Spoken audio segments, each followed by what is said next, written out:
ملكت مهابني من تخنجمبر أنا خم حلالو في كبرات خوات أبياتو سيزقونت أنا خم حلالو خفتني أوكي بيلا ميكيلا سمعا لها ماتيو أوكي بقبل كم حلالو في أوكي ميكيلا سكتزارب دكتور وسخ كده سلام ميكيلا سمعكم دلو اوكي خميس واسكا حدا من كتابو صبو سمعتها لي صبو سمع له ولا ماني صبو سمع له يا اوكي ميكيل اوكي ثانك يو ميكيل اندحراقات انا سمعان سزيت خيل وي دايما نحبره كاينا وي بصحف ملكت كلمه كاينا عنده زخوه نجر تعالي مالتي يسخا بكومنت تخاتات اوكي قتل جمر مدبكا سلام كلهم كما يمسيهم كما لهم نزغبركم لي ادم كلهم يمسغنكم ارترا حضر جغالنا تعام زمسغنكم غزيهم سويهم امس مرزلهم سبات بملوهم بزي افلالاي ودهم قالكم عبيتنا عايشتون ابوتاتنا ناياتاتنا تكونوا بملوهم كما زغنكم بمقصال اتي كمدب حزي زمصاحو كم حساب نيشتي ابركتو خبركت يخيل يزبلكو دامبر كاب نفس وقفكم زت حابئ وي دما زي فلت ነገር አይኮነን ካባሁም ለዓሊ ወላ حدا ዝፈልጥ የለን ናብቲ መእተዊ ካቱ እቲ አርስቲ መጀመሪያ ታርስቲ ዝሃብናዮ ሰብ ተስፋ ከይቆርጽ በቀሊሉ ኣብ ግዜ ቃልሲ ሽግር እንተዳበዚሑ ኣብ ግዜ ቃልሲ እንዳተበደልካ እንዳፈለጥካ እንተዳ ትርኢ ኣለኻ ሞራል ናይ ምውዳቅ ባህሪ ስለዘሎ ነዝታት ኣብ ጥቕምና ከመይ ገይሩ ረብሓ ከም ዘለዎ ታቱ ክንዛረብ መዲበ እቲ ሁሉ ኩነታት ኤርትራ ሁሉ ኤርትራዊ በሙሉና ማዕረና ንፈልጦ ኳዳ ብዝያዳ ተማም መስመር ዘለኹም ዓበይቲ ሰባት ካብ ቀደም ብዕድመ ሰብ ጸጋውን ትበልጹና ንስኹም ትፈልጥዎ ከምቲ አርስቲ ሁሉ ኩነታት ሃገርናን ረብሓታቱ ድማ ኣብ ቃልስና ዝብልዩ ከመእተዊ ተቀዳማይ ፈተና ናይ ኢትዮጵያን ብዓብዩ ኻኒ ረብሓ ናይ ሓያላን ንምሕላው ካብ 50ታት ክሳብ ሕጂ ዝቕጽል ዘሎ መልክዑ ጥራሕ ዝቀየረ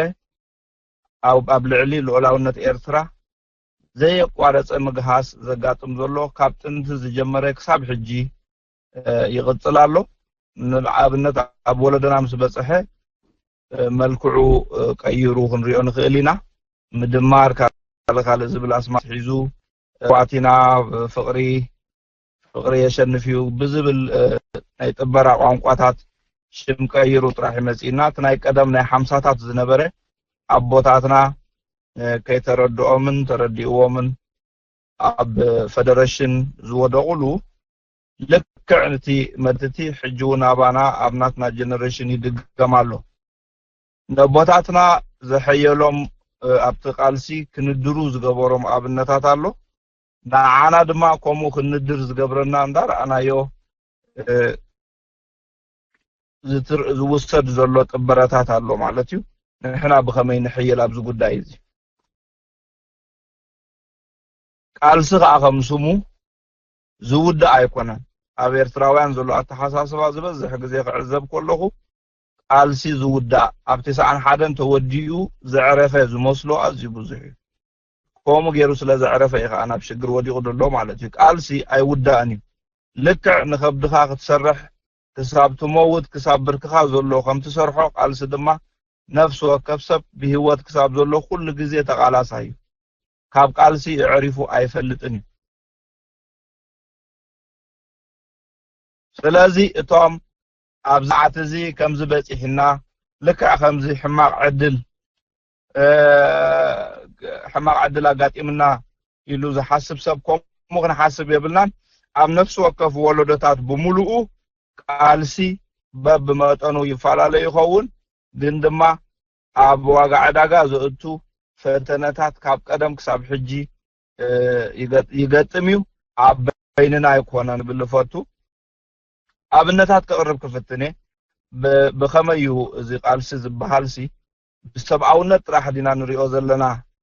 ابسم بعد ابتسفا مقراص نحضر زلناس والاس بعين قالسي إنا نريو زلنا كبره كفتني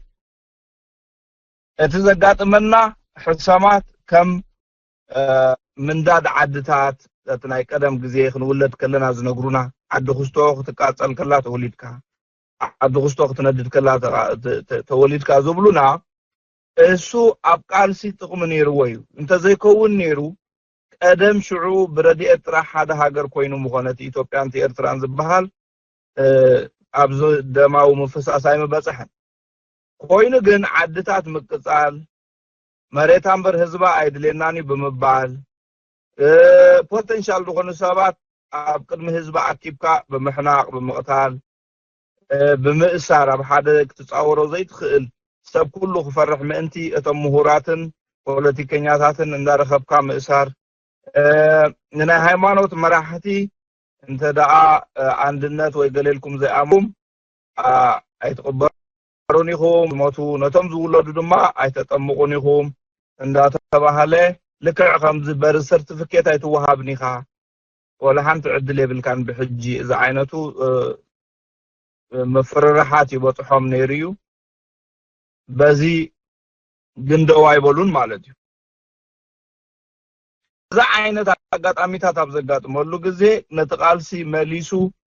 فحامي زولو ويدما حاوخت اقدو كلهم توسخلو صعدا ነገር مليسو زقاصل ነገር كومي زوسخلو شجر كل جزء قتالي زي كونه ويسرحكا ويفرسكا كاب حانتي انين سلازي تقمي الى خطوصو فتينا زلخو نتشجر كقالسنا ويدما نابرب حانا خنقيرو سلنخيل زامنكو دامبر سب بمسار بمدفع بمقتال مكرا بمبزح صبوق سلازخونا يكونكون وي سلازي تردعنا يكونكون بعين سبعونت انترينا يو عد تقاتلو ختما تقاتلو سب ميتو سب تعاشيرو تحنيقو انترالنا يسم بدكاي بعين قالس انترينا يقن نتقالسي كساب كنديو اسوبيمو دابنت برتاوي قالس حزب ኤርትራ برت بغبو كوينات تجمرلو انتداخن زارب كوينا ناب سبعاتات ኢና ክንመጽእ قالس تجمرلو بمطرناف ود بمفطار من قسقاسات ناشتو بمفطر وهيوتات انت داخل زارب كوينا ግን اب 50ታት 60ታት ይሎም ዝዛረبوهم እና በርባዓታት ይመለሱ እትምውድዳብ አዝዩ ነውህ ዕድመ ዘረዩ እቲ ኮይናት ይሁን ካለ ንጸላይኻ ምትቃዕ ዝተጀመረሉ ግን ምረት ምስ በዝሐ ኣብ 7ታት ይዝነበረ ስለምንታ ኣብ 7ታት ኮይኑ እንተዳልና ኣብቲ ግዜቲ ተወሊድኩም ዝነበርኩም በአካል ትፈልጡኹም أتوم شعوب تجزيت استولدنا خا عد خستو تقاصل توليدكا كمزي كستو زموتو لتوليد كاينا نبهال قال ولا حنت ريفرنس نيبلو من ابوتاتنا مالتي لازم تقالسي ازيو حغازي ينيرو كومونت زي غبرو نيروم ارترا لولاونتا ايمتر ايمرخبتن تقالسي خمت زدلا ايمغوين لازم بعين سبعونت راح رينا عميم ويدما زختام كنصاوت يبلنا اب قالسن تداهلينا كمررنا خندالو خنقلالنا كاي مرركا ولا حنت ነገር ክትገብር አይተخلنيخ لك خمز انجن مكينا ستريس እንድሕር ዘይብሉ እቲ ፒስተን ولا حنت አይንቀሳቀስ አይሰርሕ ዝኸውን او ክሰርሕ ክኽእል ኣለዎ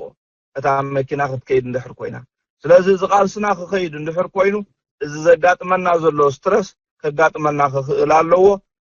ጠቃሚ ካን ቃልስና ባህላየ ማለት ከማብነት بقلل قلل ዝበለ ኣብነታት ሓደ ዶክተር ኢሉ مستمرቀ ልክ ከማንም ሰራሕተኛ እንታይ ዝገብር ሕሙማት ብብዝሕ ክበጽሑ ወይ ዝደሊ ኣብቲ ናይ ሕክምና ዝኸፈቶ ቦታ ብዙሓት ሕሙማት ክበጽሑ ወይ ዝደሊ እምበር ብዙሓት ኣዕሩኽቱ ክዕልልዎ ክመጹ ኣይደልን ኣብ ቃልሲ ድማ ኣዝዩ ብዙሕ ሽግር ከጋጥመካ ከሎ ነቲ ቃልሲ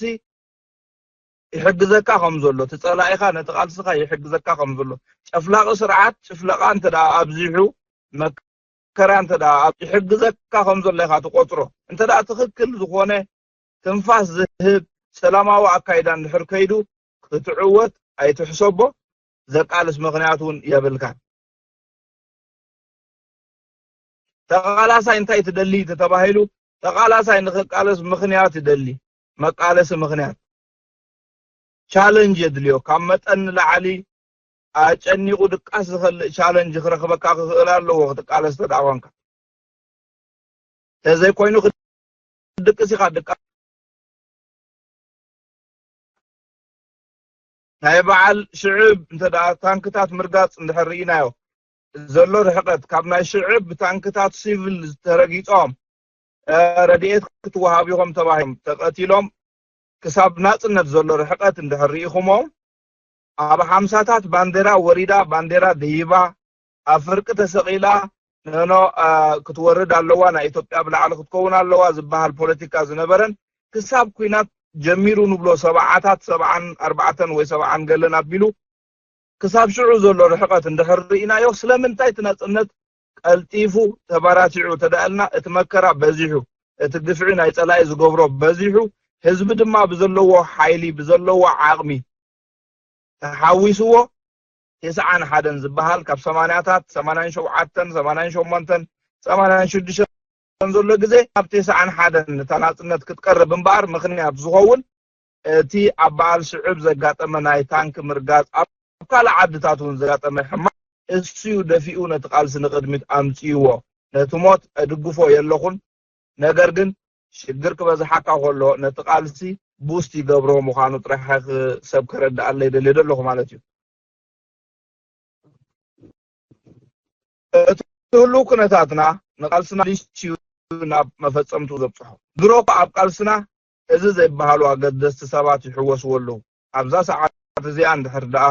كلنا نكتاتل علينا خوينا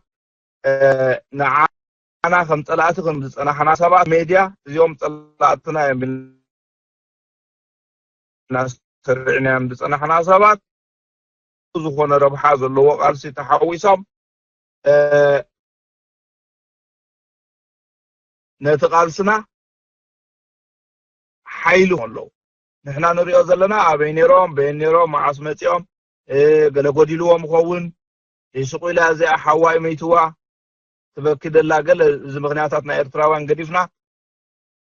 ነገር ግን ልክ ኣብቲ ሰዓታት ዝተሰለፈን ተዳሪና ሕጅ ድማ ብሙሉኡ ምስ ህዝቡን ሃገሩን ደው ዝብለሉ ዘሎ ግዜ ስለዝኾነ አቀራሪብና ምስለውጥ ክንሪኦ ንኽእሊና እቲ ናይ ኢትዮጵያ ገለ ዝበሃል ነገር ናብ ድቃስ ገጹ ወስደና የብሉን لؤم قال سخا سلو زخونه سلاماو قال سخا سلو زخونه ببرت اين سعروم نينا امو አቃባጢርና ከንስዑሮም ንኽእሊና ዝብል አካይዳ ናይቲ ባዓተር አቢስ እዚ ከደቅሰና የብሉ ንሕና ክንገብሮ ዘለና ነገር ሕጂ ናይ መወዳእታ ሰዓት ምዃኑ ፈሊጥና ከምዚ ሰበይቲ ክትሓርስ ከላ ናይ መወዳእታ ሓይላ ተጠቂማ ንኽትሓርስ ነርስ ዝምዕድዋ ወይቶም ዶክተራት ዝምዕድዋ ናይ መጨረሻ ሓይልና ተጠቂምና ነቲ ለውጢ ክንበጽሖ ክንጽዕር ጥራሕ ዘለና እዚ ዝበጽሓና ዘሎ ነገራት ኩሉ ሕማቅ ዘይኮነስ ነቲ ቃልሲ መሊሱ ዘበራትዖ ቡስት ዝገብሮ እዩ ቃልሲ ፍሉይ ዝገብሮ እንተልዩ ዝኾነ ይኹን ቃልሲ ፍሉይ ዝገብሮ እንተዳሃልዩ ሕንቃቐ ናይ ቃልሲ ወይ ዓወት ወይ ሞት ጥራየን ካብዘን ክልተን ዕድል ካሉ ወላ ሓንቲ የለን ወይ ትዕወት ወይ ትመውት እዚን ክልተን ናይ ተቃልሲ ሕንቃቐ እየን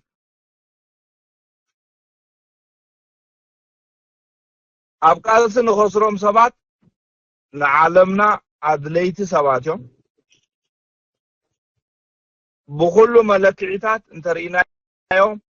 አይጣመን ዝብሉ ንሰብ ንሃገር ንዕላማ ኢሎም ዝሉ ሰባት እዮም እዚኦም ዝመስሉ ሰባት ክትከስር ከለኻ ጥዑም ማለት አይኮነን ነገር ግን ግዴታ እዩ እሱ አይከፈልካ ድመጽለውት የለን ኣብ ከምዚ ዘለና ኩነታት ኣብ ከምዚ ዘለና ጸቅጡ ዝበዝሖ ግዜ ኣብ ከምዚ ዘለና ምትላል ዝበዝሖ ግዜ እምበር ወዳእታ ማዕልቡ ከምፅዎ ዝኽእሉ ሰባት ዝውለዱ ንሕና እቶም ካብ ቀደም እንዳተዛረብና እንዳገምገምና ንኸይድ ዘለና ብግድምና ንበሎ ብካልእ 20 ዓመት 10 ዓመት 50 ዓመት ዝተቃለስና ኣበርክቶና ዓቡ ኮይኑ ነገር ግን ሓይሊ እቲ ሕጂ መፅኡ ደፊኡ ነቲ ህግደፍ ዘውድቆ ጥራሕ እዩ ታሪኽ ከምቲ ሰኒድካዮ ፀኒሕኻ ነዚ ክገብሮ ኢልካ ፊልም ትሰርሖ ዘይኮነ ታሪኽ ምስ ተፈፀመ ብድሕሪኡ ዝፅሓፍ ወይ ድማ ዝስነድ ኣጋጣሚታት ስለ ዝኾነ ሃንደበት ታሪኽ ክፍፀም ዝኽእል ብመን ይኹን ኤርትራዊ ኣብ ውሽጢ እቲ ህግደፍ ዘሎ ይኹን ካብ ደገ ይኹን ብዝኾነ ኤርትራዊ ለውጢ ክመፅእ ከም ዝኽእልን ታሪኽ ክስራሕ ከም ዝኽእልን ማንም ኤርትራዊ ይኣምን እዩ ተስፋ ዝበሃል ክንቆርፅ የብልና ስለዚ ብዓይኒ ቃልሲ ክንሪኦ ከለና ደቂሱ ቅሂሙ ዝነበረ ኩነታት ቃልሲ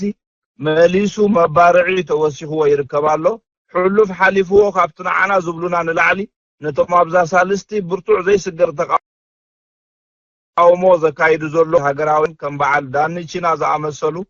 ኢሳያስ ወድሺ ብቀረባ ካብ ዝረኸብክዎም ወዲ ሰውራ ካብ ፖስትታት ናቱ ካብ ዝረኣኽዎ ሚኒስተር ብርሃነ ብርሃ ካብታ መፅሓፉ ኣብነት ክውሰድ ይካል ብዙሓት ሰባት ኦፈንድ ክኾኑ ይኽእሉ እዮም ብግድምና ክንዚ ዝኣክል ተቃሊስና ስለምንታይ እዚኦም ትማሊ መፂኦም ይድነቑ ክብሉ ይኽእሉ እዮም ናይ ቃልሲ ባህሪ እዩ ኣብ ቃልሲ ኩሉ ግዜ እንካ ክትፅውዖ ጥራሕ ዘለካ ነቲ ዝደፍኣካ ዘሎ ሓይሊ እዩ ኣገዳሲ እዩ ኣድላይ እንዳበልካ ክትቅፅል ዘለካ እምበር ከምዚ ንዘለቅሓካ ተለቅሖ ዝፈትወካ ትፈትዎ ንዝፀላእካ ትፅቁምካ እንትኸይድ ናይ ቃልሲ ባህሪ ፍልይ ዝበለ እዩ ስለዚ ኣነ ዝብሎ እንታይ እዩ ግዜ ከይወስደልኩም ኣብ ሕቶን መልስን ከዓ ንምንቲ ክንምለስ እቲ ናይ ዓወትና ግዜ ቀሪብ እዩ ሓንቲ ነገር ግን ዝጠፋና ነገር ኣላ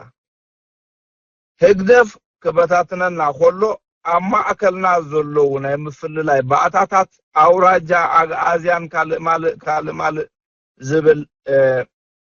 ነፍሲ ወከፍና ደስ ዘይብለና ምንቅስቃሳት ብብዝሕሎ ነዚኣቶም ብኸመይ እዩ ክሰባብሩና ዝልእኾም ወይ ድማ ዝሰርሖም ኢልና እንተደኣ ሓሲብና ነቶም ሰባት ብምድናቕ ኤርትራዊ ድሕር ኢኹሞ ብምድናቕ እንድሕር ኣድኒቕካዮ ድላዩ ክሰርሕ ዝኽእል ህዝቢ እዩ ሓያል ህዝቢ እዩ ስለዚ ህግደፍ ናዕትበረለይ በዓል ሚካኤለ በዓል ሕድሪ ጀጋኑና ዘይኮነ ዝብል ኣብ ማእኸልካ ሓደ ብዝኾነ ይኹን ኣጋጣሚ እታ ክትፈልየና ትኽእል ነጥቢ ፅብቕቲ ኢሉ እንድሕር ኣሚኑ ንዕኡ እስኻ ጥራሕ ኢኻ ኣንበሳ እስኻ ጥራሕ ኢኻ ጅኑፉዕ ቀፅሎ እዩ ዝበሃል ኣድኒቕካ ምብላዕ ዘይፈተኻዮ ከለኻ ኣድኒቕካ ንዕኡ ትበልዖ ኣብ ገለ ኣጋጣሚታት ጀነራላት ናበልና ንፅውዕ ጀነራላት ምሳና ሻሂ ሰትዮም ኣይፈልጡ ኣብ ጥቓና ኮፍ ኢሎም ኣይፈልጡ ብሓንሳብ ተሳኢልና ይንፈልጥ ነገር ግን ዓወት ስለ ዘለና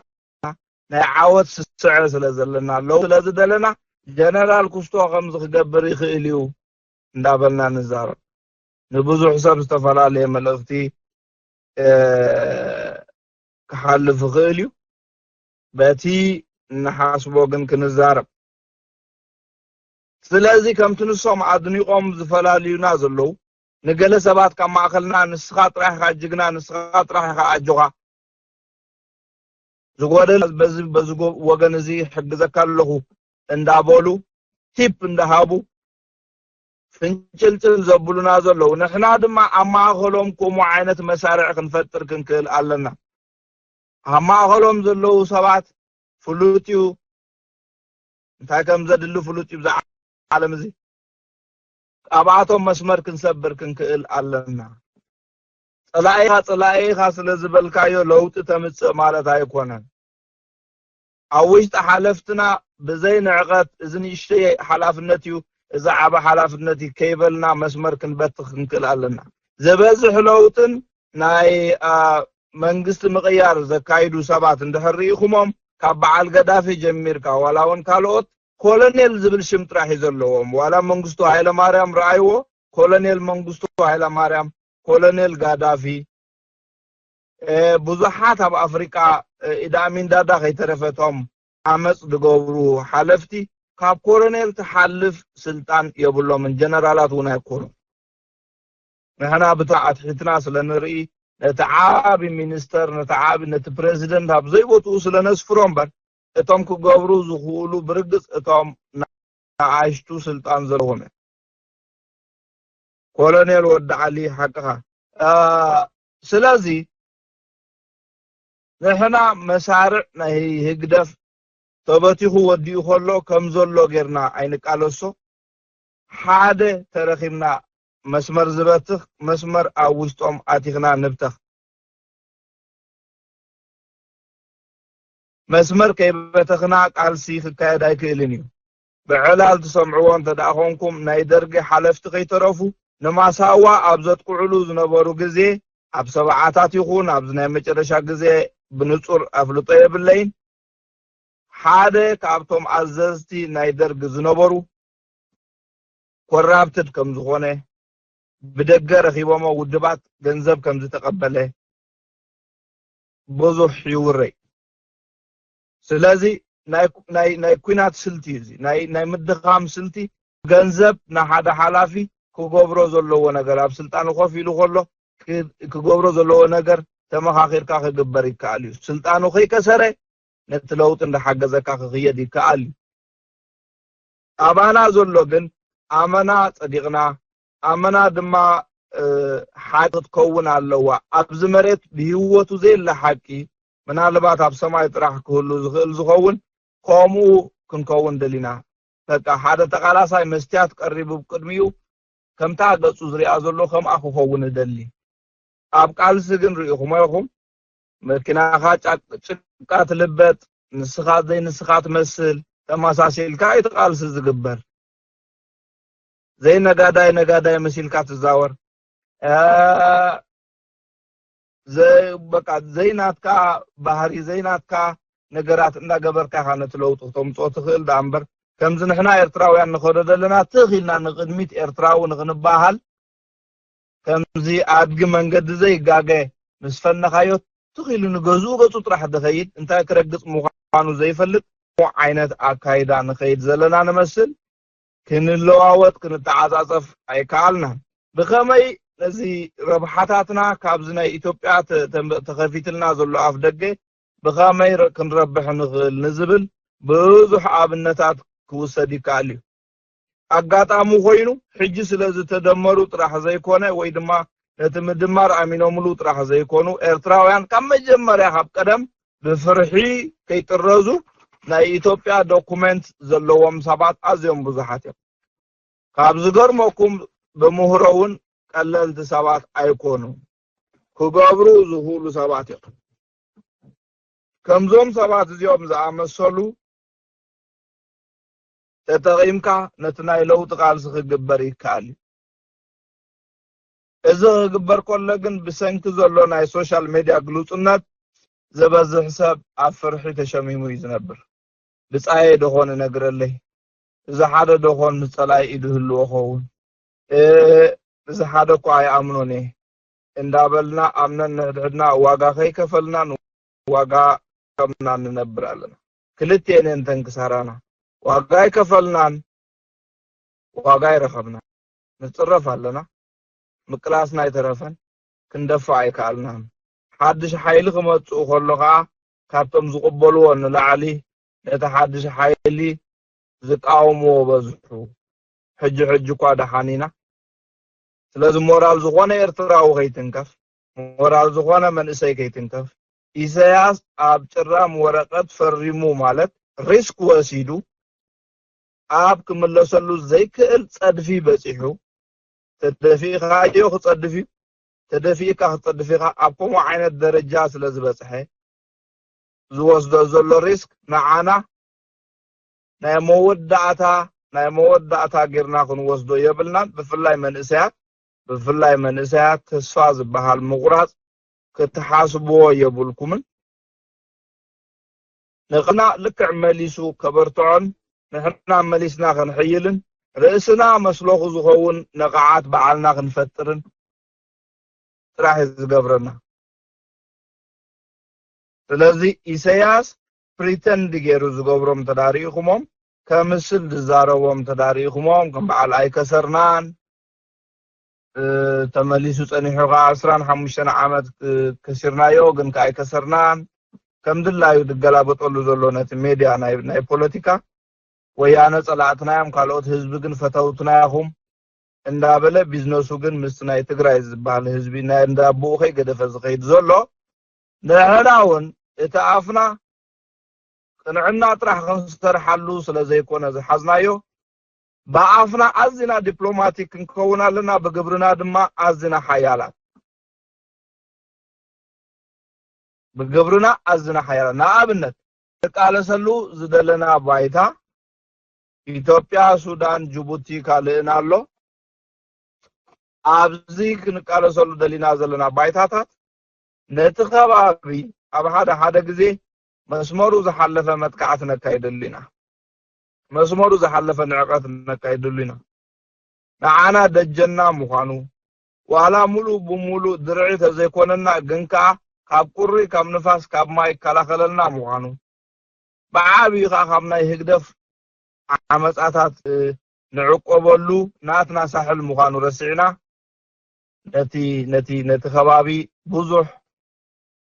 ዘለፋታት ነውርደሉና ማለት እዩ መቃለሲና ናውን ነባላሽና ሲኢልና ጥራይ ዘይኮነ በዓልና እውን ነባላሽና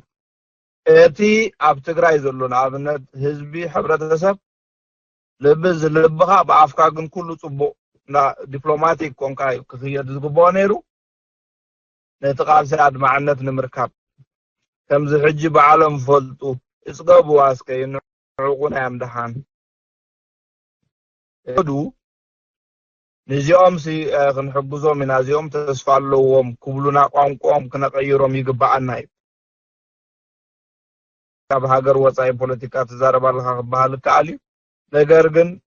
ከም ሓሳብ ስለ ዝመፀነ ጥራሕ ካብ መደበይ ውፅእ ኢለ ዝኣቱ ዘለኹ ናብቲ መደብና ክምለስ ሁሉ ኩነታትና ክሳብ ዛሎም ዕለት ኣብዴት ዝኸውን ኳ ነገር እንተዳሃልዩ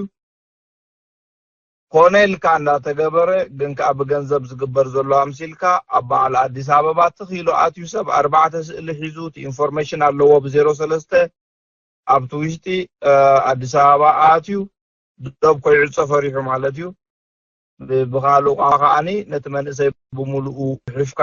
ክፀንት ክወፅእ ስለ ዘለዎ መንነት ናይ ኢትዮጵያ ኣብ ኣዲስ ኣበባ ይወሃበሎ ኣብ ኣዲስ ኣበባ ክወሃቦ ከሎ መበቆል ዓዱ ድላይ ይድጠቅስ ተደልዩ ኣክሱም ተደልዩ ዓድግራት ተደልዩ ሽረ እንዳበለ ድላይ ዝደቅስ ምስክር ድባል ሕተትኒ 4 ይህብ ካን 200 ብርኸፍል መንነቱ ሒዙ ኤርትራ ምለስ ምናልባት ዶብተ ተዓጽያ ንትግራይ ምለስ ኣለኹ ኢሉ ትግራይ ክምለስ ማለት መንሰይ በዚ ገይሮም ብሬን ወሽ ገብርዎ ኣለዉ በዛ ኣተሓሳስባ እዚ እቲ አይደንቲቲ ናይ ኢትዮጵያ ዝበሃል ኣዝዩ ንላዕሊ ገጹ ኣብ ዝኸደሉ ዘሎ ግዜ እቲ አይደንቲቲ ናይ ኤርትራው ድማ ንታሕቲ ገጹ ይንቆልቁላሉ ዝኸፈ ድማ ጽባሕ ንግሆ እቶም ኤርትራ ነፃ ሃገር ኢልና ንኣምን ሰባት ኣዝና ጥርጡራት ኣሸበርቲ ተባሂልና ከም ንምዝገብ ኣነ ርግፀኛ ምክንያቱ ንረብሓ ሓያላን ሃገራት ንረብሓ ዓበይቲ ሃገራት ከባሕሪ ናይ በዓል ጅቡቲ ንምርካብ ምስ በዓል ራሻዶ ካልኦት ሓያላን ሃገራት ንምፍጣት ኣብ ደገ ባሕርና ንኽጥቀማሉ ዝገብርኦ ዘለዋ ምሕዳስ ናይ አንድነት ጉዳይ ኣብ ጉዳይና ክበጽሑ ከሎ ንእሽተይ ገበን ረኺበን ተሮሪስት እዮም እዚኦም ከም ዝብላና ርግፀኛ እሶም ዘይረብሕሉ ዘበለ ሁሉ ተሮሪስት እዩ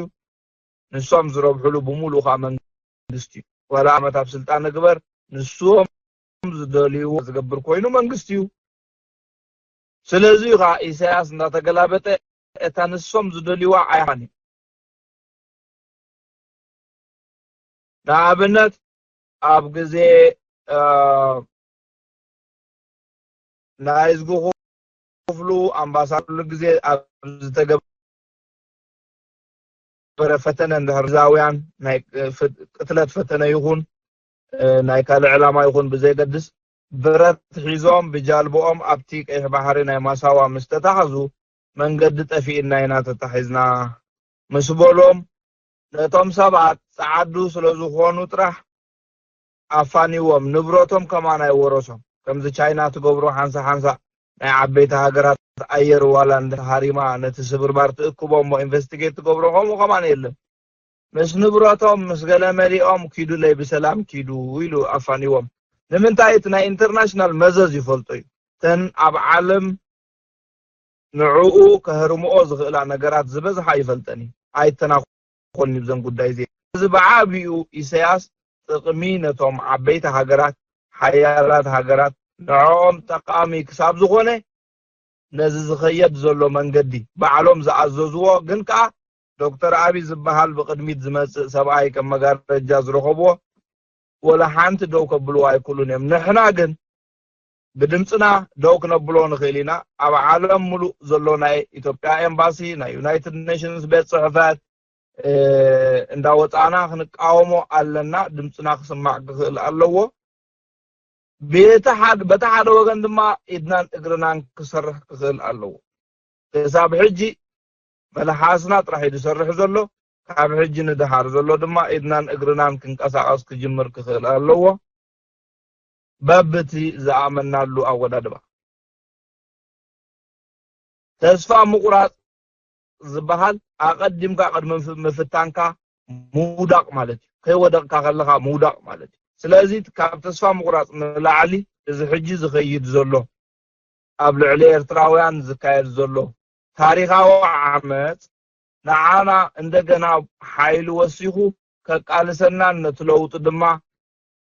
ጽባሕ ንጎ ከም ንጭብጦ ኣሚንና ዋጋ ክንከፍለሉ ክንሞተሉ ዝላቦ ማለት ስለዚ በተን ሓፀርቲ ዝተዳለኽዎን ንዓኹም ኣይበቕዓንን ከም ሓሳብ ኣብ ሕቶን መልስን ከዓ ብዙሕ ሓሳባት ክመጽእ ስለዝኽእል ካባኹም ሕቶን መልስን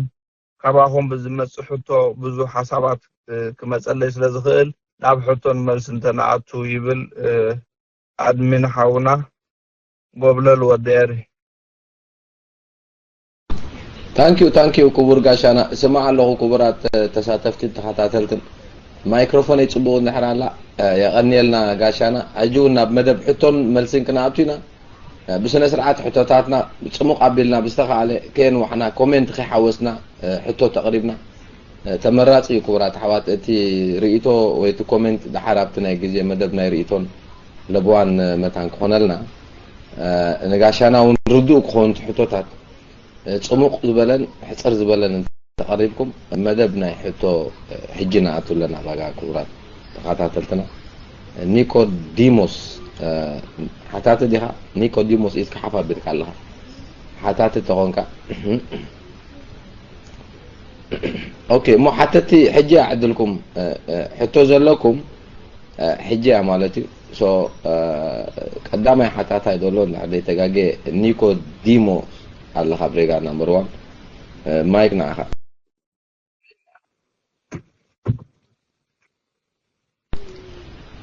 سمعوني لو نديو مغازانا حتو اندحر لكم غاشانا الملكة حتو زيادة كبارز زقبون تبتاتون كما تسل زخيل زلكم اتي مدرخ حجي نحتو مدب انا دو حتو دلك دايركت ناب حتو قليل كامو قال حتو تلك مايك نحتتي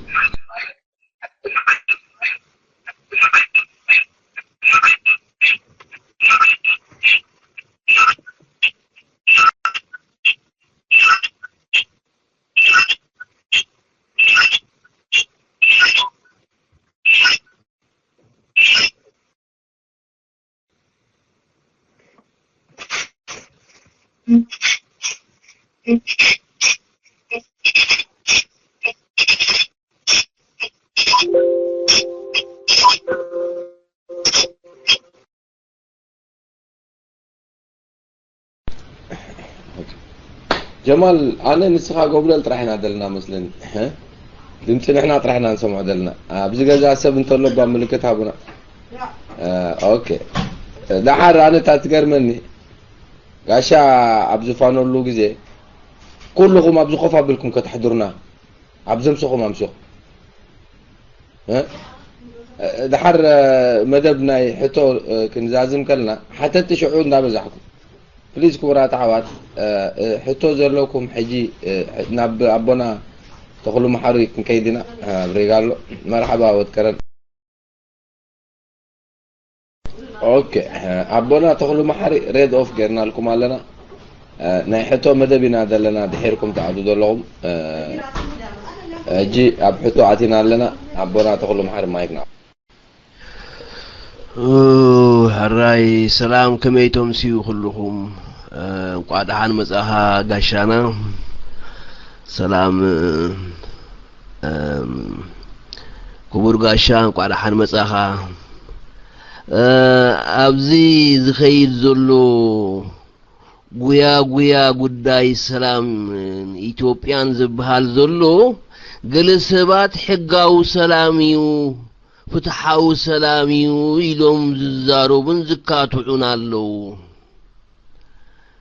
بيناي معكني ذي فتحاون حقاون سلام كنوبلوسي ناتو بقعون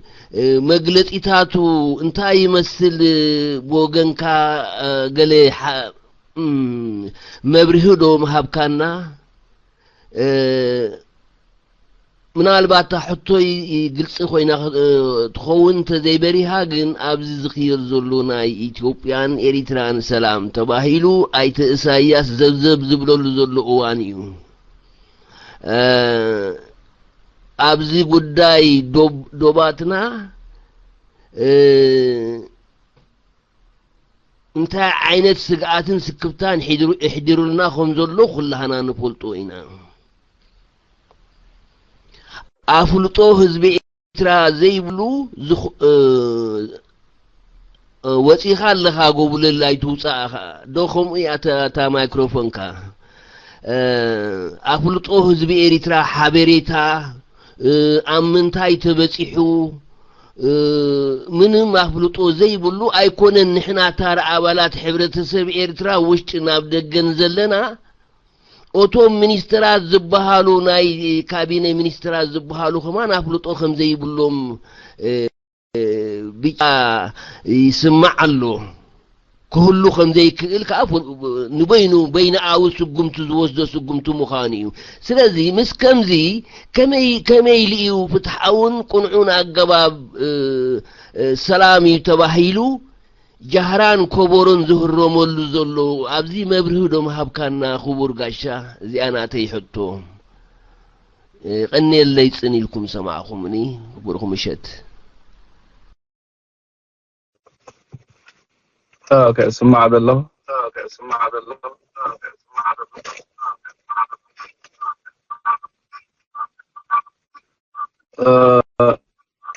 تلوتو حتى عبونا تغلو محاري يغني الليل كل نجرك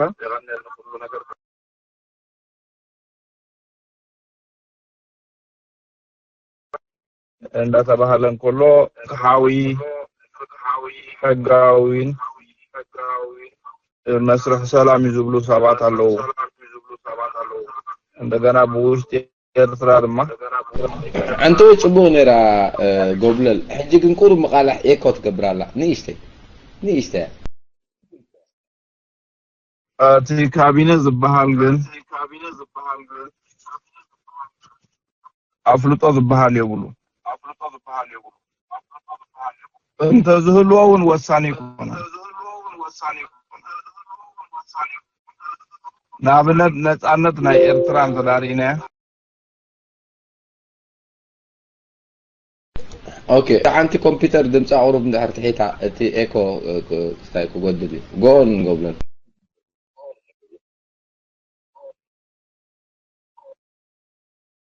هاراي سمع انت اللي غطله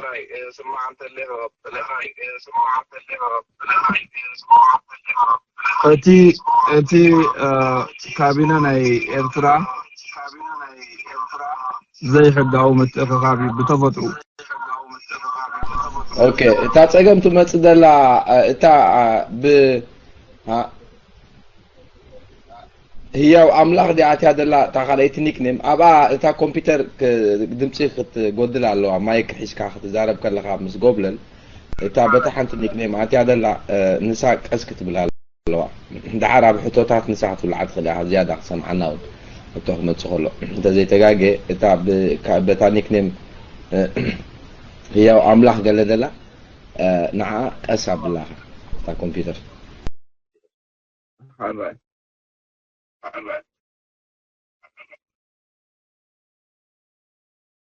حاجه كما يسمع له بيرفكت صبوا الله هاجي صبوا الله اوكي بتاعم صبوا يغريت عادتي غودلو زخونه مدلاوات ازناي ጉዳይ ሰላም ازناي ኤርትራ ጉዳይ ሰላም ዝግበር ዘሎ ሰባት ሕጋውን ፍትሓውን አካይዳ ይዝብሉ ሰባት አለው ከማ ኣብ ክንዶም ዳ ኮይና ንእከባ ከይንህሉ እምበር ኣብ ክንዶም ሰባት ኮይናስ መልስኻ ንሕና ንደልየሎም ኮይንህሉ ንሶም ደቂሶም ከለው እምበር ሓደ ህግደፍ ባዕሉ ሕጋው ምትእኽኻብ ኣይኮነን ባዕሉ መጀመርያ ዋላ እንተ ዝሰምዑቶም ካቢነታት ዋላ ድካስ ተዝገብሩቶም ካቢነ እቶም ንሱ ዝሰርዖም ካቢነ ሕጋው ይኮነን ህዝቢ ባዕሉ በምርጩ አሚኑሉ ኤርትራ እዚ መንገድ እዚ የዋጻይ ኢሉ ህዝብን ኣብ ዝወሰደካ ካትኸይ እትኻል ስልጣን ሒዙ ደሎ አካል መሳርሒ ጥራሕ እዩ ነቲ ህዝቢ ዝበሎ ዝትግበር ጥራሕ ኣብ ኤርትራ ዘሎ መንግስቲ ንህዝቢ ኣይውክልን እዩ ንኤርትራውን ኣይውክልን እንታይ ወሪድዎ ዳኣይ ዝገብራልና ናይ ዓበይቲ ሃገራት ትእዛዝ ጥራሕ ዘተግብር ዘሎ ወይ መፍረራሓት በፂሕዎ ኣሎ ንረብሖም ንዖም ክብሉ ወይ ድማ ግበራይ ትግበር ዝብል ትእዛዝ በፂሕዎ ኣሎ ከምታ ንሱ ነቲ ህዝቢ ግበራይ ትግበር ኢሉ ደሳድዶ ዘሎ ንዕኡ ዘሳድደ ሓያል ድማ መፂዎ ኣሎ ማለት ስለዚ ንዓና ክብል ዝኣተወ ሰላም ኣይኮነን ንህዝቢ ክብል ዝገብሮ ዘሎ ሰላም ኣይኮነን ኢትዮጵያውን እንተኾነት ካብቲ ናይ ሶማል ዝገበርዎ ጌጋ ተማሂሮም ንሶማል አልቃዒዳ ዶ አልሸባብ ስደት እዚኦም እንታይም ዝበሃሉ አሸበርቲ ስለዝኾኑ ኢትዮጵያ ከይዳ ከተጥፈኦም ናብ ሃገር ሙሉእ ከምድላያ ሓይሊ ተጠቂማ እቶም አልሸባብ ዝበሃሉ አልያ ሓደ ሃገራው ገበን ፈፂማ ስለዚ ካልኣይ ግዜ ንኤርትራ እዝን ግበሪን ተተባሂላ ክትገብሮ ስለዘይትኽእል ወይ ክንገብሮ ኢና ወይ ስምዓና ወይ ክንሃርመካ ኢና ወይ ድማ ስምዓና እቲ ጉዳይ ኢትዮጵያ ትኹን ኣሜሪካ ትኹን ንኢሳያስ ክበፅሖ ዝኽእል መልእክቲ እዚአን ክልተ ኢትዮጵያ ኣብ ሱዳን ዝገበረቶ በደል ክሽፈነላ እንተኮይኑ ክትእዘዝ ኣለዋ ኢሳያስ ዝገበሮ በደል ክሽፈነሉ እንተኮይኑ ነዚ መስርሕ ሰላም ዝበሃል ዘሎ ከዓ ስቑኢሉ ዘሎ ወላም ይኹን ብዘይገድስ ስለዚ ሕጋ ኮነን ህዝቢ ዝበሃል ትንፋሱ ኣይተንፈሰን ምርጫ ሲትረፎ ትንፋሱ ጽቡቕ ገይሩ ኣይተንፈሰን መሊሱ ስደተኛ መሊሱ ግዳም ሓደር ኮይኑ ከልክዕ ከምዚ ማይ ዝፈሰሰ ካብ መተሓዚኡ ካብ ሳንኬሎ ከምኡ ፈሲሱ ኣብ ጎደናታት ዓዲ ግራት ዝድቅስ ዘሎ ጎደናታት መቐለ ዓዲ ግራት ኣባገፁ ስደተኛ ክኸውን ዝበለ ከዓ ስደተኛ ክኸውን ኣሎ ብቲ ናይ ስደተኛ ቦታ ይኸይድ ኣሎ ማለት እዩ نقول سب فيفر كمسلو خيل خوني دوب تخفيتو نتدوب سلستخفته إثيوبيا بعلها نورمال سلزختكا فيفر كمسل خيل جنا فيفر أيقونن اتي مسل ناي منقصقاس نصا مسل منقصقاس ناي إرتراوي ገና ኣይተኸበረሉን ኣብ ውሽጢ ኤርትራ ጅቦኻ ትፍተሽ ንኢትዮጵያ ገጽካን ፍሰስ ደሓን ተደኣ ኮይኑ ሱሳላታ ተንኮል ኣለዎ እዚ ናይ ሰላም መንገዲ ኣይኮነን ኢትዮጵያ እንዳፈለጡ ናይ መንገዲ ኸድለው ዋላ ሓዊ የንድደና ዋላ ዝጠፍአ ይጥፋእ እዚያ መንገዲ እዚያ تعوتنا ያ ትመስል ኢሎም ናይ በለጽ መንገዲ ይኸድለው ገልጦምን እዩ ኢሳያስ ድማ ናይ መጨረሻ ገመድ ኣብ ክሳዱ ስለዝበጽሓቶ ሚኒስተራቱ ኣብ ኣፉ ክምልስሉ ስለዝጀመሩ ናይ መጨረሻ ኮይኑዎ ኣሕዋቱ ዘይኮኑ ሓወይ ሓፍተይ እናበለ ምስ በዓል ዶክተር አብይ ተሓቋቋፋሎ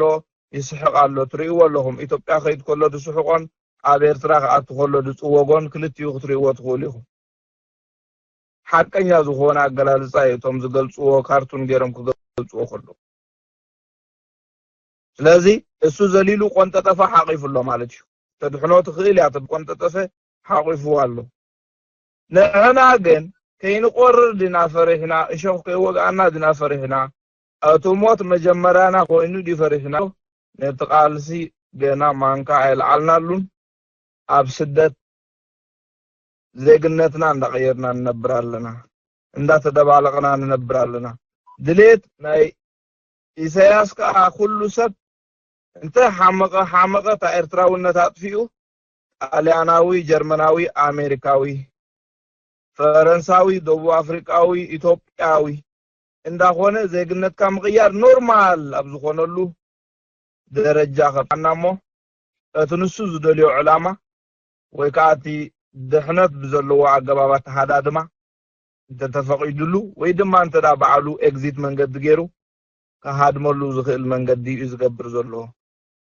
ህዝቢ ኢሉ ዝገበሮ ኣይኮነን ህዝቢ ክጠቅም ኢሉ ዝሰርሖ ኣይኮነን ነቶም ህዝባውያን እንዳጥፈአ ነቶም ሃገራውያን እንዳጥፈአ እቲ ዕላምኡ ጥራሕ ዝገብር ዘሎ ስለዚ ሕጋዊኡ ክንብሎ ኣይንኽእልና ኣብ ወረቐት ዝተፈረመ ኩሉ ሕጋዊ ኣይኮነን ማፍያ ምስ ማፍያውን ውዕል ገብር ብወረቐት ጥራሕ ዘይኮነ ታቱ ተወቂጦም ኣብ ደሞም ውሽጢ ጽሑፍ ጽሒፎም ቃል ኪዳን ኣትውዮም ዋላ ጋንግስተርስ ስለዚ እዚ ዝገበርዎ ሕጋዊ ኣይኮነን ህዝቢ ዘድመጸሉ ብሕጁን ሕጋዊ ኣይኮነን ህዝቢ እንተ ኣሚንሉ ህዝቢ ዝበሎ እንተ ተቀይዱ ግን ካብ ህዝቢ ዝበልጽ ወላ ሓደ ሰብ የለን ተቃወምቲ ስለዝኾኑ ካብ ህዝቢ ኣይበልጹን እዮም እሶምነት ናይ ህዝቢ ድምጽ ከኽብሩ እዮም ዘለዎም ስለዚ እቶም ከምኡ ዝብሉ ኢሳያስ ኣምላኾም እዩ ርእይቶ ይብሎም ሕቶ ይብሎም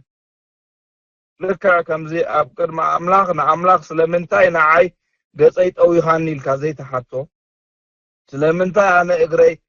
ከምዚ ኮይኑ ገዚፉኒ ኢሱ ኢልካ ከምዘይተሓቶ ፈጣሪኻ ኢሳያስ ነቶም ኩሉ ግዜ እዎ ዝብልዎ ኣምላኾም እዩ ወላ ሓንቲ ካልእ ኣማራፂ የብሎም ርእይቶ ይፍቀደሎም ሕቶ ይፍቀደሎም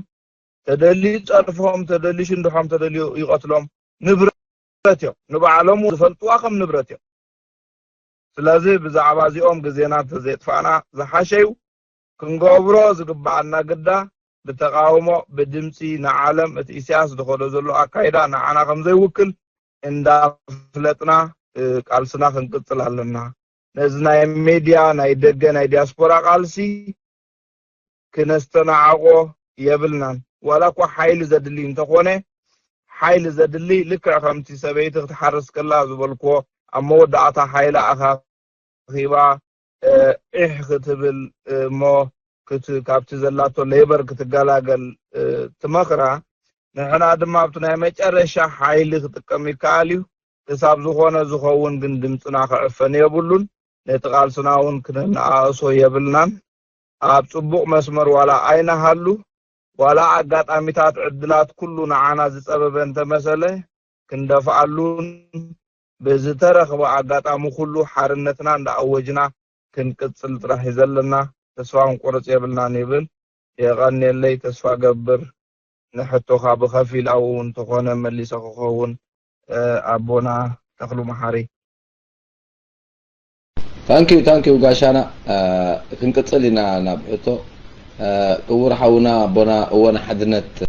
ናትካ ያሪጋ ማይክ ንዓኻ اوكي اسمع على هدو سلام كلهم يغني لنا قاشانا نايم حكي عبي استمروا صبق نايم حكي بقد تابتا حوتي كاتو حوتي انتقا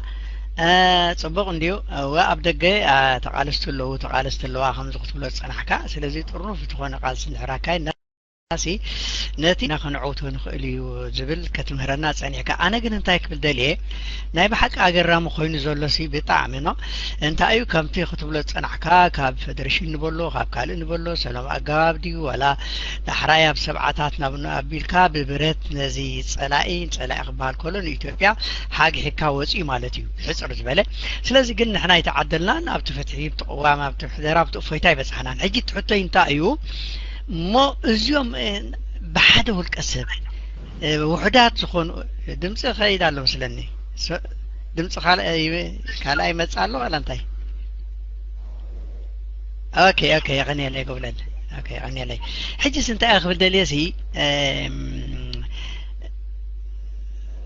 انتي نو ግን ድምጺ ምለሳለና ባይ መስለን خبرات حوات ندعنعهم كميل اوكي يغني لي قبل ودنا حجي تاخذ الدلي امون حناسي بمدري بصحوف بقلي كاب دقي تراي دينا نتقالسنا خنعوتو انا سين يغرمن له از كله تقاليسنا از كله تقاليسومسي ابتا عادي يلو انديوم نسخ غطمو دخلو ازوم كلته 3 4 زغصور سبات رينا اندينا زصورو زسرا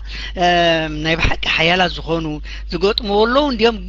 ግን እዚኦም ኩሎም ዝርሱ ዝተቃለሳሲ ካን ሃገር እንዳተሸጠት ከላ ተሸጣ ከባል ኮለሲ ከምድላዩ እንዳፈረመ ከምድላዩ ሁዋ እንዳዓደለን ኮሎን ሃገራት ዕራብ ንበሎን ኢትዮጵያ ንበሎሲ ካንዶ ተቃለሲ ተሳይነም ሞ ስለዚ ከመይ ገሪ ዳ ምኽዕወ ዝቃልስና እንታይ ኮን ምበልካና ስለዚ ሱዳን ተዓጺና እዩ ኢትዮጵያውን ተዓጺና እንዲዩ ከዲዑምና እንዲም ዘጎራብትና ስለዚ ከመይ ተግበር نادى حيش سلي سرعات زبتن السو الدليو نتاعو السو بحيلين ديو سكوينو بخالق سي لوط دمص زبل منتو يبلين انا بو يخمص زخل امو كاندو اخيلوم يزماويتو زلو اخيلون ديو سلازس كمز دالنا كسام خندي عمتاتينا كنصنيح خبل دليه بريان تخينا اندحر دكاب كستاي كابتي استمرها وصايت كوينا دحانا يتملشا ግን يقني لي سلازنا ادم غروما انس غريمني نزيغم تقاليسن كل سب معناته سلازس كان حدث امم مستمسعبتو يحميقون حزب يترا زي اخر دليمو سلازي يقني لي ما كنا اخا غاشانا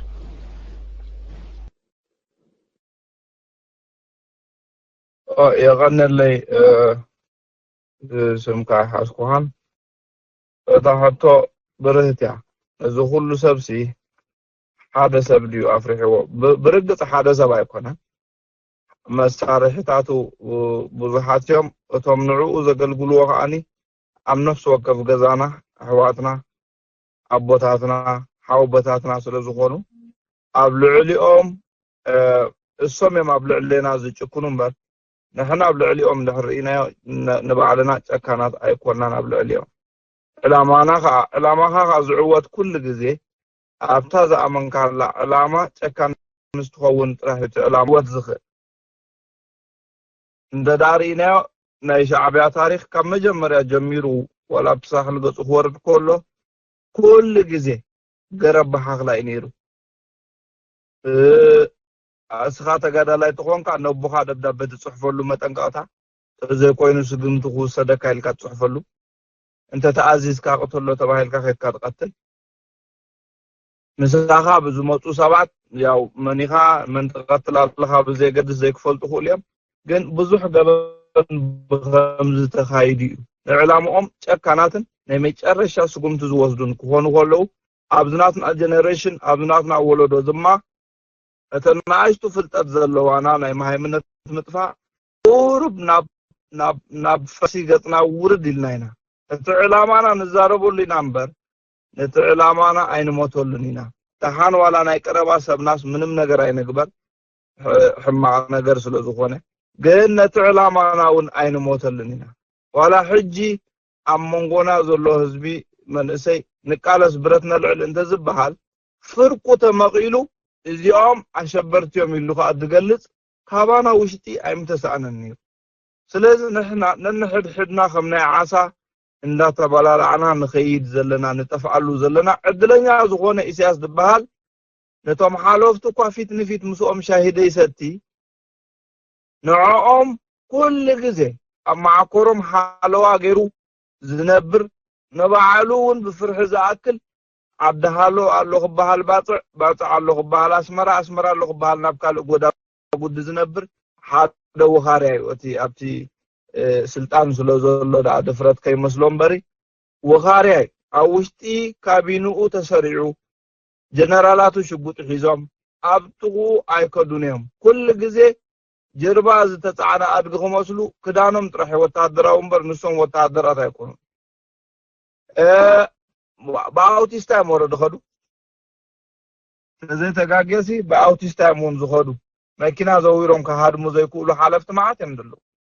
سلازي أمنتا يؤسيروهم زلون ترى أبزي مفلات information غيرو يهوبهم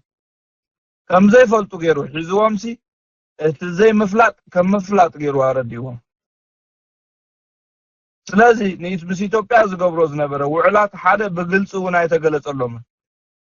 تم كفلتو بربيروم زفلتو ترحم زفلتو وزلهم بر أوشت إرترا تنفس أيبولون كم زيالنا وعل فتيمنا كم زيالنا نعاسب بنات بحال إلا نت دكتور أبي زبحاليو ما دك عدون خجبر أنتي حدا بروخ إرتراوي زبالة أنتايو نزخونا إثيوبياون دحر ولا حميمو عسب ويدما ودب بندحر الكايوس كحاوي خيلي زبالة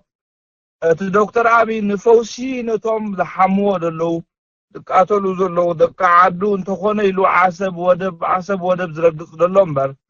إسياسا يقلتن أبقن ميومون كمتانا يقدمو يحسون يتعرفن بتعبيت الزاربن يهلو مخاني زفلت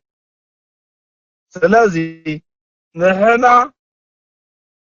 كنقبرو زقبعنا انت دعا أمناتنا أتوكيرنا وسيدنا أبتوش تستاكوينم زي قبرو اندحرلنا ملسلنا نابانا انتاكويننا زي نقبرو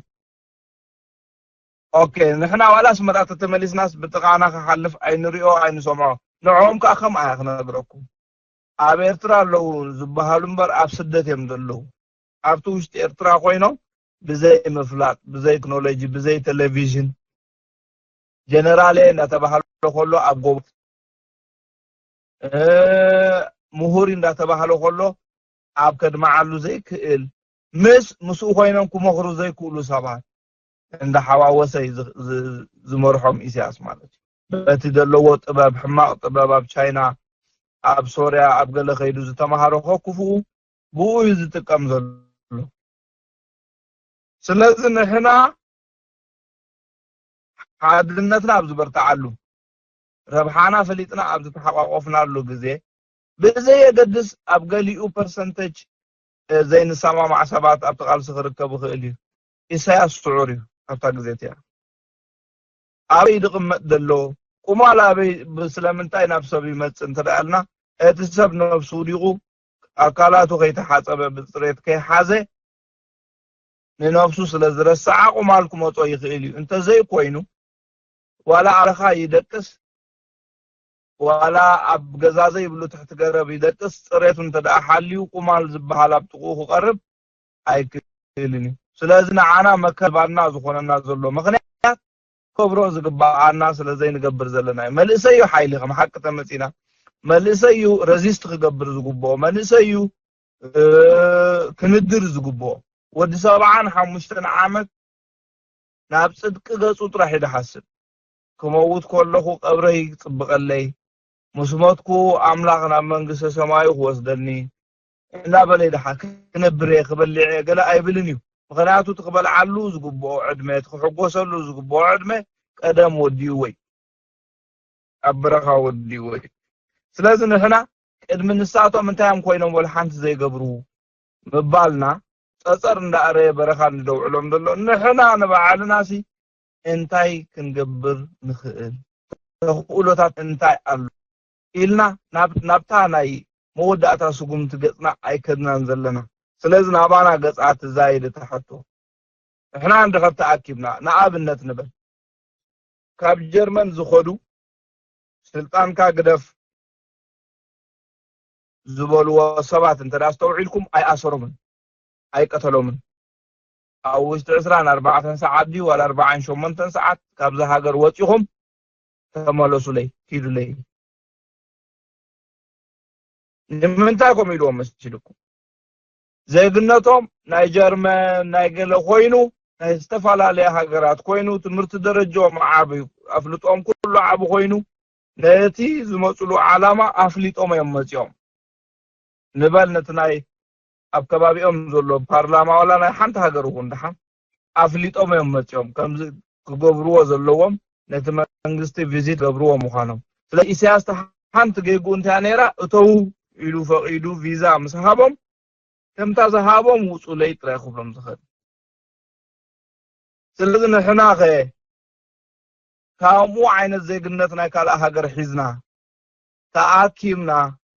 ነቲ ዘለናዮ ዓለም ኣፍሊጥና ዋላ ኣቲናስ ክንወፅእ ንኽእል ዶ ተቃውሞ ክነርኢ ንኽእል ዶ ይከኣል እዩ ከመይ ከም ዝከኣል ግን ካብቶም ዝፈልጥዎ ሰባት ካብቶም ናይ ዲፕሎማሲ ሰባት ኣብ ቃልስና ከዓ ዘለዉ ካብኦም ምኽሪ ክንከስብ ክንክእል ኣለና እንዳተነፃፀግና ክሳብ መዓስ ንሕና ነቶም ዓበይቲ ክንነፅግ ቶም ዓበይቲ ንዓና ክንዕቁና ንሕና ነቶም ንኣሽቱ ክንዕቕ ቃልስና ኣይ ንዓና ኣይ ንደቅና ንገብሮ ኣለና ስለዚ እንታይ ዝብላነ ናብ ነፍስና ንውሰዳ ተሕቶ ተማው ውሽጢ ኤርትራ ዘለዉ ፀጎሞም ቀስ ኢሎም ብዓለም ክዛረቡ እዮም እምበር ዋላ ናይ መወዳእታ ህይወት ናይ ሓንቲ ደቂቕ ዝተረፈቶ ሰብ ኩሉ ዓይነት ሕማም ዝተሸከመ ሰብ ልክዕ ከማና ዶብ ሰጊሩ ዝሃድን ክመውት ምዃኑ ድሕሪ ፅባሕ ይፈልጥ እዩ ግን ገለ ዶ ፅባሕ ተሓይሽ ትኸውን ካብሎም ኢሉ ክወፅእ ክእል ስለዚ ንሕና ተሕቶ ናትና ጌርና ንውሰዳ ክንገብሮ ንኽእል ነገር ከዓ ንመኻኸር ንቀራረብ እቲ መፍትሒ ኣብኡ ዝርከብ ዝብል ግምት ኣለኒ ንሕቶኻ የቐኒለይ ሰላም ما الله المنسي مو أبريقا زلهم حتى وحتته كبرات عوات مايكا وثيقة تو حي المنسي مايك معاها بعريقا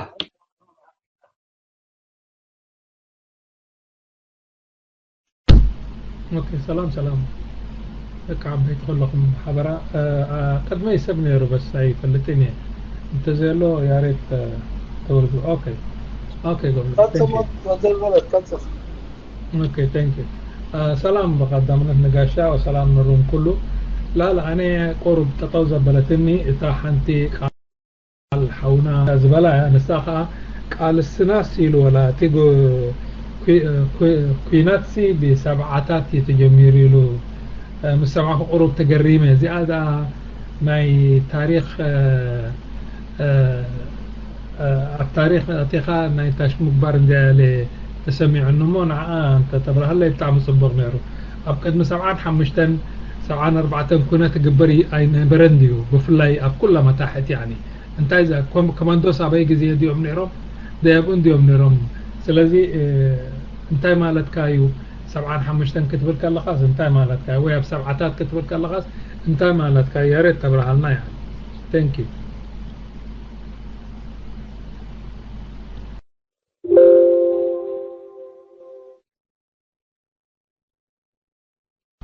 سمعكم يا جماعة سمع دي ولا سؤال نيراني سمعني ردي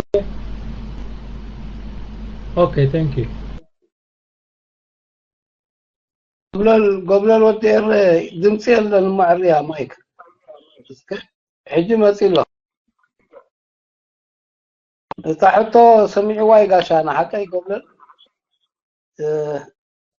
مقالة حبال له مايك قبل الحاجة كم نعم تبي مايك أرحقة تحنتي تاج مذلة اسكا حجي تزارب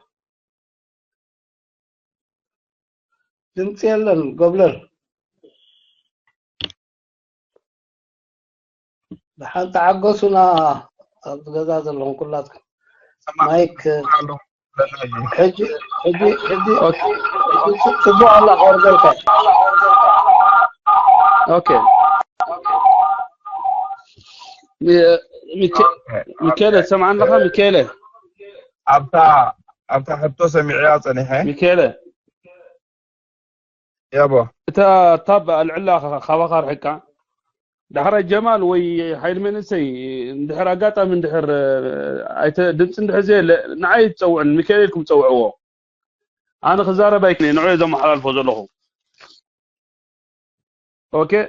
ميكيلكم تصوعوهم تزارب دمص يلم بلو من تسمعكم نسو اوكي ثانك يو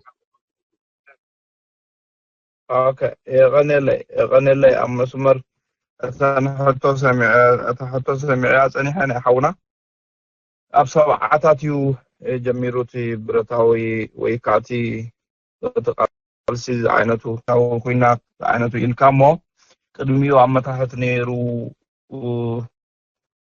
زبل حقيو حقها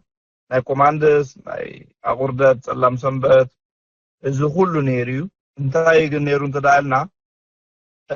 ዋላት ህዝባዊ ግንባር ይህደን ይነሩ እምበር ሃዳና የተቀየረ ነይሩ ኣብነት ይጉየ ይነሩ ኣብ ዘለዎ በረኻ እንዳኸትካ ኣብዛ ዓድዚ ተጋደልትለው ወንበዴዮም ገለገለ ተባሂሉ ምቅጻል ሓይሊ ኣይነበሮን እቲ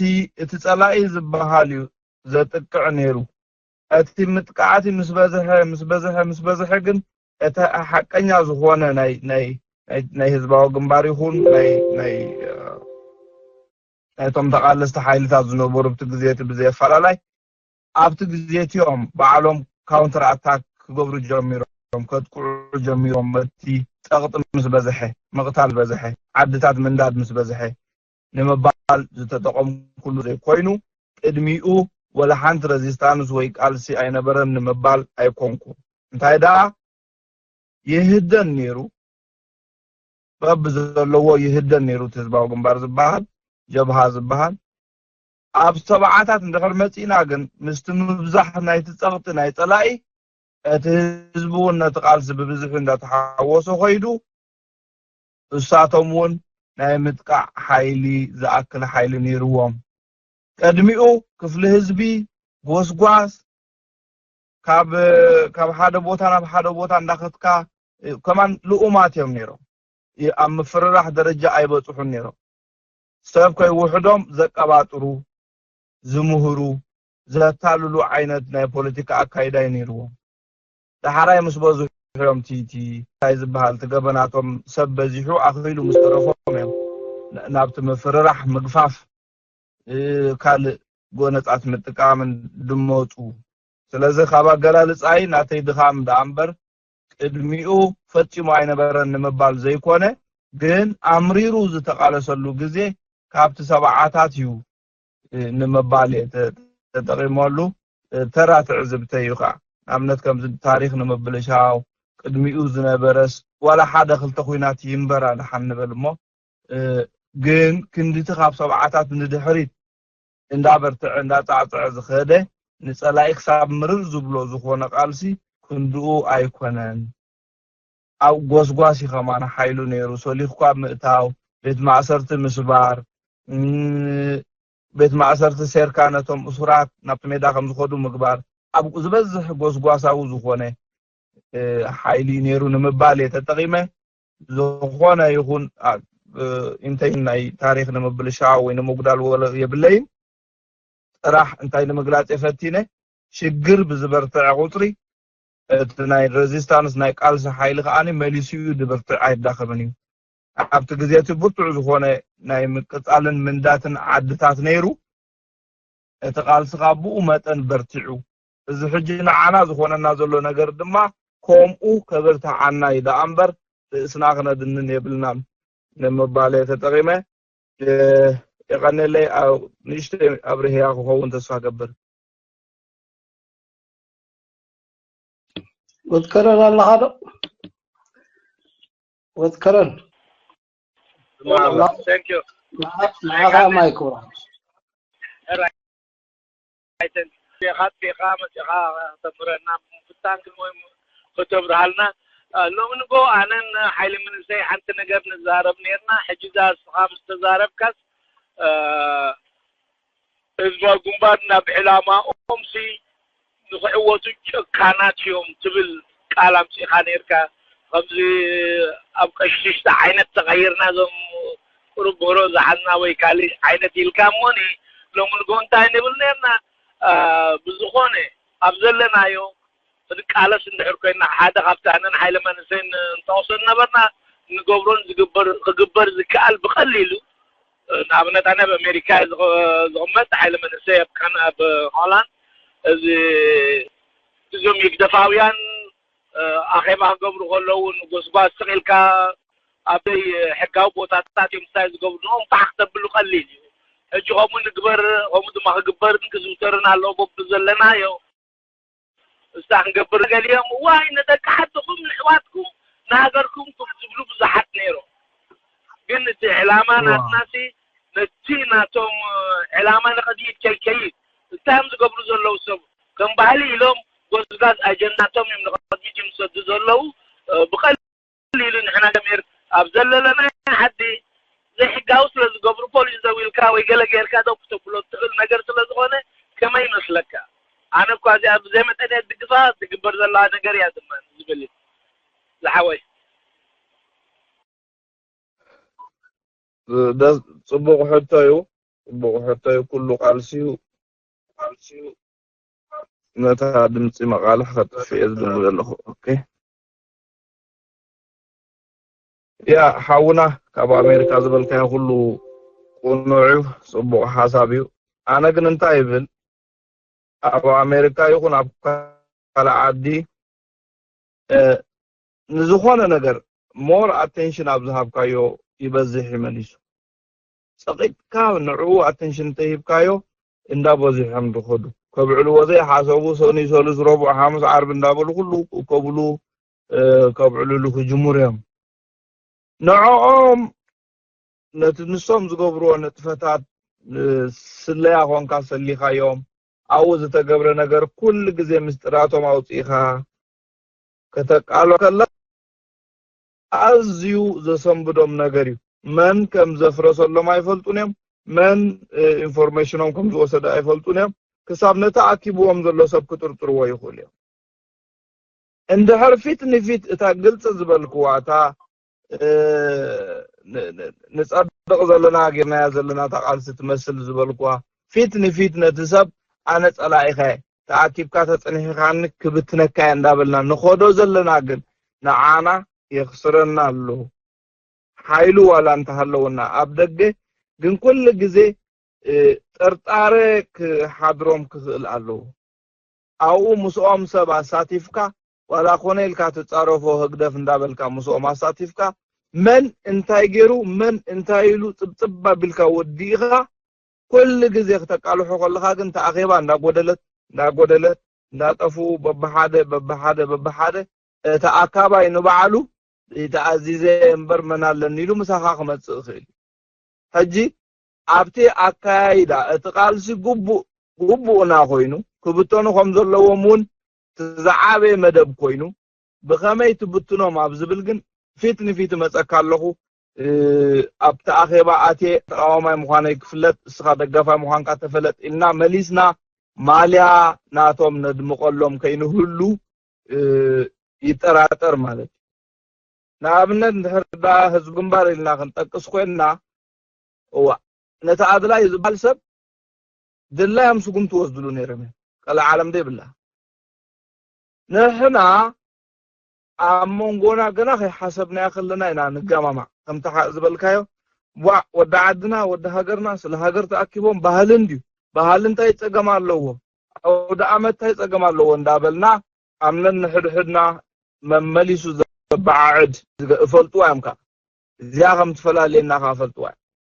ካብ ከምኡ ክልተ ኣማራፅታት ክንገብር ንኽእል ኢና ሓደ ትስልዮም ካልኣይ ነቲ ኣድላይ ዝበሃል ከከም ኣድላይነቱ እንተደኣ ብዝሕዎ እሞ ክውሰደሉ ኣለዎ ስጉምቲ ዝበሃል ኮይኑ ኣይሙት ግን ከዓ ስጉምቲ ክውሰደሉ ኣለዎ እቲ ካልኣይ ድማ እተን መደባት ህዝቢ ኣኪበን ዘሳዕሳዓ ዘለዋ መደባት በዓላት ዝበሃላ ነገራት ናትካ ጌርካ ኩለን ግፍፍ ኣቢልካ ነቲ ህዝቢ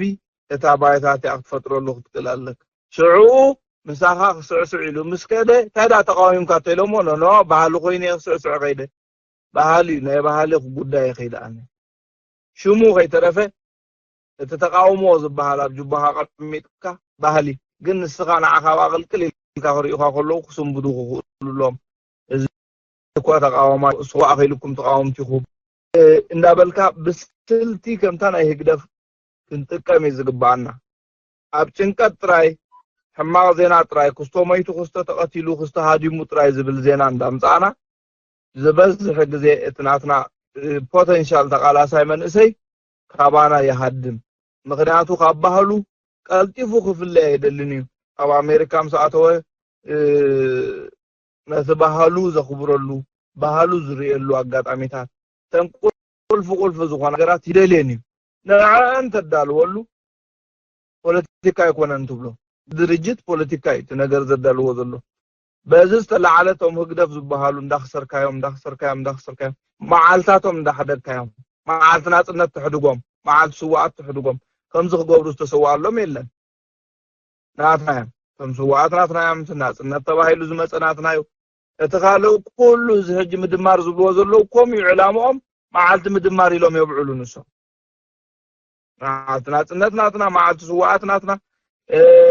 ድላይካ ዋላ ፈንቅል እንዳበልካ ክብር እቲ ህዝብ እንድሕር ባህሉ ምስዕሳዕ ካልእ ዝፈቱ ኮይኑ አክቦ ዕላማኻ ካሊኡ በታ ጓይላ ኣይትመውትን ኢኻ ሓንቲ ትኾን ነታ ጓይላ በቲንካሉ ኣይትዕወትን ኢኻ ክትወስደሉ ጥራይ አይደለክ እታ ንዕኡ ትእክቦ ዘላ ነገር ወሲትካ ስኻ ትእክበሉ ህዝብኻ ወይ ድማ በጸጥታው መንገዲ ሰሊኻዮ ምስጢሩ አቃሊዕኻ ክስምብት ክኽእል ኣለዎ ምን ይድስንደሎ እንታይ ደኣ ምን ኣቲና ከመይ ገይሮም ፈሊጦም ንዝኹሉ ምስጢር ኢሉ ክስምብት ክኽእል ኣለዎ ባዕሉ ፈሪሑ ልክዓ ከምታ ዝባው ግንባር ብገበረዋ ማለት እዩ መጠንቀቕታ ዘድልየቶ ኮይኑ መጠንቀቕታ ክድርበየሉ ክኽእል ኣለዎ ኣገዳሲ መጠንቀቕታ ዘድልዮ ሰብ ሓቢኻ ከይኮነ ብኢድካ ክንድገለ ደብዳቤ ኮፍ ኣቢልካ ክወሃብ ኣለዎ እቲ ቃላት ኣዝዩ ዝተመረፀ ቃላት ክኸውን ኣለዎ ናብ ቤት ፍርዲ ወሲዱ ወላ ሓንቲ ዘይገብረካ ዓይነት ቃላት ክኸውን ኣለዎ ስለዚ በዚአን ኣነ ዝርአን ነተን ቃልሲ ኣብ ደገ ክግበራ ዝኽእላ ዝበልናየን ካብ ፋይናንሳዊ ክንዓቢ ክንክእል ኣለና እቶም ተቃለስቲ ነቶም ደገፍቲ ዝበሉ ብፋይናንስ እንተዳ በሊፅካ ዘይፈትወካ ሰብ የለን እንተዳ ሃፍቲምካ ዘይፈትወካ ሰብ የለን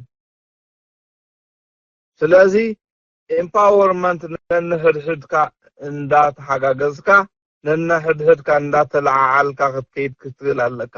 ኣዝዩ ተቃላሳይ ንፍዑ ተቃላሳይ ነገር ግን ብኮ ኣብታ ናይ ፋይናንሳዊ ጉዳይ እንድሕራልያ ኮይና ናይ ምድግጋፍ ባህሉ ክህልወና ክኽእል ኣለዎ እዚ ሰብ እዚ ነዚ ቃልሲ ኣድላይ በዛ ሓገዝ እዚ ኸይድሊ ተቃላሳይ ብሕመቕ ንበሎ መስተ እንድሕር ዘዘውትር ኮይኑ ቤት መስተ ከፊትካ ንድሕነቱ ዋላብቲ ክሰትየሉ ዘለዎ ቦታ ክትነግሮ ክትክእል ኣለካ ሰቲኻ ከይትመውት ቃልሲ ተድሊ ስለ ዝኾንካ ኣብዚ ጥራሕ ተዛወር ክትሰቲ ኣብዚ ምፃዕ ናትና ክበብ ኣብዝዩ መውዓሊ ሻሂ ንሰትየሉ ኣብዝዩ ክበሃል ክኽእል ኣሎ ንኹሉ ነገር ድልው ክትከውን ኣለካ እንተዘይ ኮይኑ ኣነ ዝበለ ተቃላሳይ ይጸንሕ ህግደፍ ትፈልጥዎም ኢኹም ሓንቲ ኣድማዒት ዝኾነት ጓለ ፀግዕሉ ክንድግፍ ኣለና እንታይ ላቶ ክድግፍ እዩ ከይፈተወ ተገዲስ ወዳ ድቆር ናይ መስተ ልምዲ ኣለዎ መስተ ከምድላ ይጋብዝዎ ሪኦም ኣለኻ በዓል እዚኦም እኳ እዮም ድቃለሱ ኢሎም ከዓ የፃርፍዎ ማኖ ይሕዝ ኤርትራዊ ማኖ ምስ ሓዘኻ ይምለስኒ ብኣገሩ ኸይ ስለዚ ንኩሉ ድልዋት ክንከውን ክንክእል ኣለና ንኩሉ መንእሰይ ኣብ ግምት እንዳእተና ክንሪኦ ኣለና ናትና ንእስነት ወዲኡ ስለ ዝኾነ ነቲ ሓደ ንእስነቱ ክንውድኣሉ ባዕልና ክንውስነሉ የብልና ንኩሉ ኣብ ግምት ዘእተወ ነገር ጌርና ክንቀራረብ ክንክእል ኣለና ክንዕቆ የብልናን ብፍላይ እቲ ኻባና ዝንእስ ክንዕቆ የብልናን ኻባና ዝዓቢ ንዒቕና ሓሊፉ እንድዩ ግን ተኻባና ዝንእስ ኩሉ ግዜ ሞራል የልዮ ስኻ ንፍዑ ኢኻ ስኻ ተስፋ ጽባሕ ንስኻ ኢኻ እዛ ሃገር ንስኻ ዘለኻ ክትብሎ ክትክእል ኣለ ዋላ ብኣተሓሳስቡ ንሃገረይ ክምለስ ሓደ መዓልቲ ኢሉ ክሓስብ እንተጸሊእካ ግን ካብዚኦም ጠፊኤ ማርስ ገጸ ክኸይድ ፈጺመ ደይምለሰሉ ዓዲ ገጸ ክኸይድ ደልየ ኣለኹ ከምኡ ዝብሉ ኤርትራውያን ብዙሓት እዮም ዘጋጥሙ ንኣብነት ሓበሻ ደይብሉ ዓዲ እንተኸይደ ጥራይ ኣነ ስደት ኮይኑ ዝስማዓኒ ዝብሉ ብዙሕ ግዜ እዮም ዘጋጥሙ ካብ ምንታይ ዝተለዓለ መስለኩም ናትና ካራክተር ንዕኦም የብልዮም ይሕርቆም ካባና ክሃድሙ ይደልዩ መርገፂና ፈልጥዎም ጥዑዩ ፍትሕዩ ድሌትና قዋሚው ገለ ግን ካልእ ዘህድም ነገር ክህልወና ክእል ስለዚ ነቲ ኣዝዩ መንእሰይ ዝበሃል ሞራል ክንህቦ ኣለና ብዝሓለፈ ዝኾነ ናይ ቃልስታት እንተሪኢኹሞ ንእሽተይ ቃልሲ ነቲ ብምሉኡ ነገር ከይፈልጦ ሕጉስ ገይሮም እዮም ክሕዝዎ ድፍትኑ ወላ ክጠፍእ ከሎስ ከይፈለጠ ይድሞ ወላ ክጠፍእ ከሎት መንእሰይ ከይፈለጠ ይዝመውት ናስሓቀ ይዝመውት ንምንታይ ትልኩምኒ ኣብቲ ናይ ህዝባዊ ግንባር ዝገበሩ ኣስማቶም ክጥብቕ መዓልቲ ሪኢኹም ኣለኹም ቀያሕቲ ዕምባባ በቃ ዘዝ ተመረፀ ሽሚ ዘለዉ ኣብ ናትና ወለዶ ምስ መጻኻ ግን እንታይ ዝብል ሽሚ ተጀሚሩ ፍጮ የቕሬታ ግበሩ ለእምበር ምርዳእ ኢና ኣብና እምበር ክድህኸና ካብ ዝጅምር ኣብትናትና ወለዶ ሳዋ ዝበሃል ምስ መጻኻ ነቲ መንእሽተይ መንእሰይ ትሕቲ ዕድመ ኮይኑ ሳዋ ዝኸደ ኣክንዲ ዘበርትዕዎ ፍጮ ደቂ ሰበይቲ ገለ እንዳበለ ርእሶም ዘድንሉ መካኒዝም እናሰርሐ ይመጽ ኣብ ሳህል በኣንጻሩ እንተኸድና ግን ቀያሕቲ ዕምባባ ከምዚ እንዳበለ ኣስማቶም ኣወቂቡ ሞራል እንዳሃበ ማንጁስ ገላ ብዙሕ ዝፈልጥዎን ዘይፈልጥዎን ሞራል ይህብ ነይሩ ስለዚ ንሕና እንታይ ንክንከውን ዘለና መሲልኩም ከምቲ ፍጮ ወዲ ፍጮ ምጮ እንዳተባሃለ ፀርፍን እንዳበዝሖ ነቲ መንእሰይ ርእሱ ድኒኑ ክስደድ ክሃድም ክጠፍእ ዝገበሮ ህዝባዊ ህግደፍ ዘይኮና ክንከውን ዘለና ሞራል እንዳሃብና ዋላ እንተ ዘይተቃለሰ ኤርትራ ክምለስ ሓደ መዓልቲ ኢሉ ዝሓስብ መንእሰይ ክነፍሪ ክንክእል ኣለና ድሕሪኡ ንሕና ዕውታት ኢና ዋላ ግዜ እንተነውሐ ዕውታት ኢና ህግደፍካ ዕድመ ዝበሃል የብሉ 100 ዓመት ዝገብር መንግስቲ የለን 100 ዓመቶም ቀሪቦም እዮም ተንሰብዓ ንዕኦም 100 ምስቲ ናይ በረኻ ህይወቶም 100 ተንሰብዓ 70 ረጊጹ ድሓልፋ ብዙሕ የለን ስለዚ ኣጆኹም ኣጆና ካባር እስተይገጽ ኸይስሕት يقنيلي التي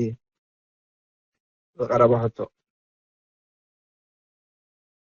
ታንኪዩ ክቡር ጋሻና ክንቀጽልና ከበሳ ረጋና ተይዲ ሃት ብለላ አንተ ተወርት ቢ ባይደኖ አይነ በረካን ሐጂ ኸነ ልካይና hala ጊዜ አይነ በረካን ማይክና ከበሳ ቆላ